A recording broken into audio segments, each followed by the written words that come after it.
kowe sapa bocah lanang sing ganteng kok wani mlebu ana ing Indomaret.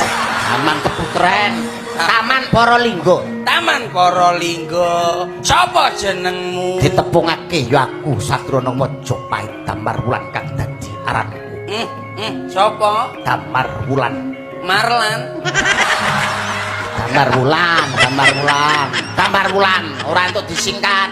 Damar Wulan. Kowe apa ora ngerti lah iki bojoku, Bakal tak suwi tak krono Mojopahit Pilangka Putri Boyongan. Ancen kowe wong kurang ajar. Cekane Damar Wulan. Ora enek gacekane rene, blambangane gacekane gak enek. Ora enek ketoprak gacekane. Gacekane. Kowe kurang ajar, kowe wani karo aku. Kok sampe bojoku mbok gawa ning ngalor ngidul. Ora bakal mundur sajan kah manut to kowe bakal tak rangket